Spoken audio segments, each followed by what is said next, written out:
Olá, seja bem-vindo. De janeiro a outubro deste ano, o acidente vascular cerebral, o AVC, matou mais de 88 mil pessoas no Brasil. Isso dá uma média de mais ou menos 307 casos por dia e hoje é a principal causa de morte no Brasil. Sobre o assunto, eu converso com o neurocirurgião Carlos Zicarelli, do Hospital Evangélico de Londrina. Tudo bem, Carlos? Olá, tudo bem? É um prazer estar aqui com vocês. Muito obrigado pelo convite. Antes de falarmos desses números, quais são os tipos de AVC que existem? O AVC, na verdade, ele é caracterizado como qualquer alteração do fluxo sanguíneo cerebral. Então, ele pode ser dividido em AVC isquêmico, onde esse fluxo ele é interrompido por provavelmente um trombo, um coágulo, e isso corresponde a 85% mais ou menos dos acidentes vasculares cerebrais e pode ocorrer pelo um aumento do fluxo, ou seja, um extravasamento do sangue, né, no cérebro, isso caracterizado pelo acidente vascular cerebral do tipo hemorrágico. Isso corresponde a mais ou menos 15% de todos os AVCs, sendo muitas vezes até mais grave do que o isquêmico. Por que razão, então, o AVC se tornou hoje a principal causa de morte no Brasil?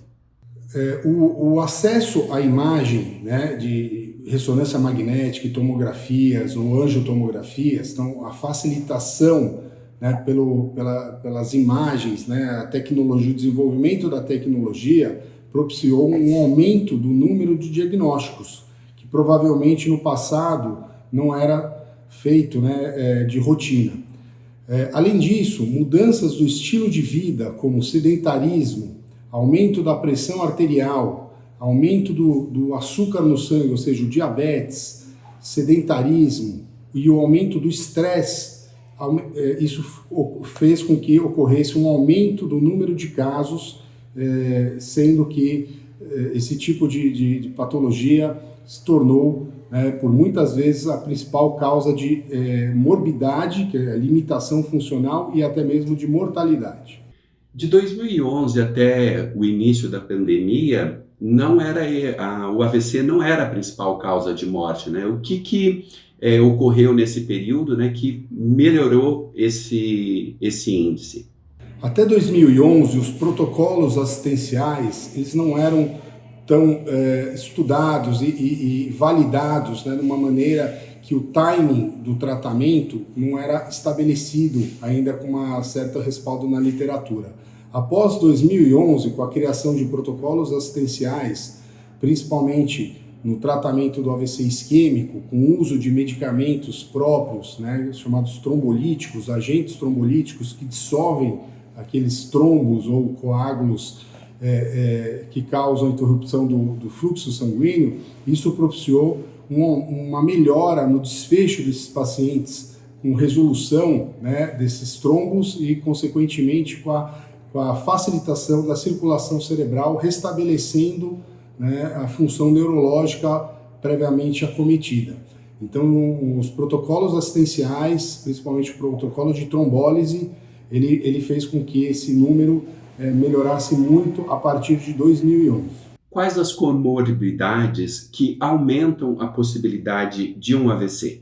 Em primeiro lugar, a hipertensão arterial, o diabetes mellitus, a obesidade, o sedentarismo, o aumento do estresse, o aumento do consumo de álcool, a falta de práticas de atividades físicas por pelo menos 4 vezes na semana, e outras doenças trombogênicas, né, doenças do sangue, né, hematológicas ou mesmo vasculites, que são alterações inflamatórias dos vasos sanguíneos. Isso de alguma forma foi meio que potencializado, né? As pessoas deixaram de se cuidar um pouco menos em relação ao AVC por conta dos protocolos da pandemia, isolamento social, muita gente deixou de ir ao médico. Houve um aumento de incidência de AVC por vários fatores, né? Na pandemia, as pessoas ficaram mais em casa, elas controlaram menos a questão da pressão arterial, do açúcar no sangue, aumentou o sedentarismo de forma drástica pelo isolamento. Além disso, ocorreu um aumento no nível de estresse das pessoas, né? Pela pandemia, questão do trabalho e tudo mais. Isso, com certeza, aumentou a incidência, né, de AVC nesse período. Vale a pena lembrar que para aqueles indivíduos, principalmente indivíduos jovens que tiveram Covid-19, houve um aumento de 7 vezes maior, na incidência de AVC isquêmico por fatores trombóticos relacionados à Covid-19. Que sintomas a pessoa consegue perceber de que ela pode estar tendo um AVC? Existe uma gama muito grande de sintomas, sinais e sintomas relacionados ao AVC, mas os principais seriam alteração da força motora, ou seja, uma fraqueza, né, de um dos lados do corpo, alterações de sensibilidade, ou seja, formigamento também de um lado do corpo, alteração da fala, o indivíduo perde a capacidade de falar adequadamente, então ele tem um distúrbio da fala, tonturas, dor de cabeça, né, alterações visuais, alterações comportamentais e cognitivas. No caso do AVC isquêmico, o socorro rápido pode minimizar as eventuais sequelas? Com certeza. A ida desse paciente, o diagnóstico precoce, com a ida para um local adequado, que tenha um serviço estruturado de neurologia, neurocirurgia e neurointervencionismo, pode provocar um retorno da função através de protocolos, o uso de medicamentos específicos e, além disso, de procedimentos cirúrgicos, né, seja aberto ou intervencionista, por hemodinâmica, pode melhorar o desfecho desses pacientes. Estudos mostram que quanto mais rápido esse paciente chega a esse serviço, melhores são os resultados no desfecho. Então hoje nós temos um tempo de 4 horas e meia sendo um limite para que nós podemos, né, empregar um desses tratamentos. O mesmo vale para o AVC hemorrágico? Isso vale para o AVC hemorrágico, porque muitas vezes o AVC hemorrágico, o paciente vai necessitar de um procedimento cirúrgico, seja através de colocação de catéteres cerebrais para diminuir a pressão intracraniana, ou mesmo a drenagem desse hematoma, dependendo da localização e volume desse hematoma. Existem medicamentos que podem controlar ou prevenir a ocorrência de AVC?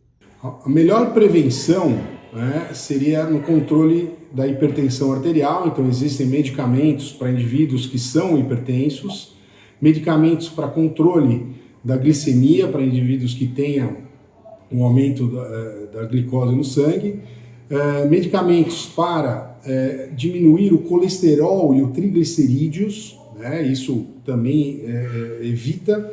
E para aqueles pacientes que têm uma predisposição ao acidente vascular cerebral do tipo isquêmico, o uso de ácido acetil salicílico, né, o AS, ou mesmo para algumas outras patologias, como patologias valvares, cardíacas, o uso de anticoagulantes, eles podem prevenir, sim, a ocorrência desse tipo de patologia.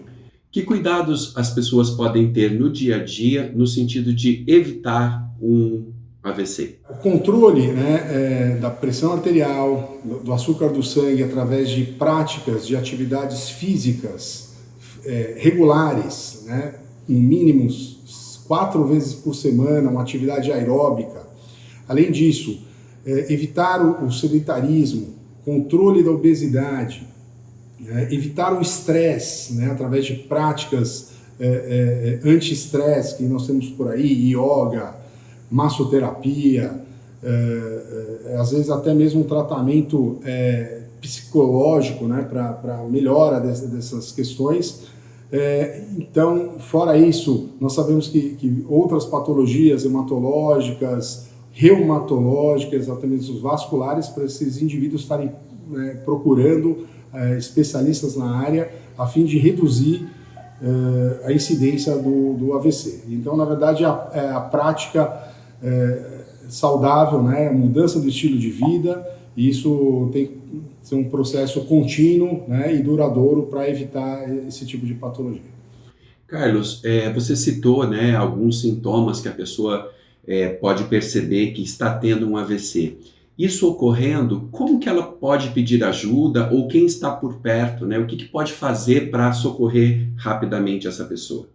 Existem 3 sinais precoces, né, que é a alteração da força motora. Então, em casa mesmo, o indivíduo pode ajudar um parente, né, um avô, um pai que tenha um sintoma. Então, peça para o paciente levantar os 2 braços, segurar por mais ou menos 2 minutos, e se perceber uma fraqueza muscular, isso já anota um sinal. A simetria facial, peça para o paciente dar um sorriso, né? Se você perceber uma assimetria facial também, leve em consideração isso. E peça para a pessoa articular uma frase, né? Se você perceber uma dificuldade dessa pronúncia, né, dessa articulação da fala, se você tiver um desses fatores presentes, mais ou menos 72% desse paciente pode estar evoluindo com AVC.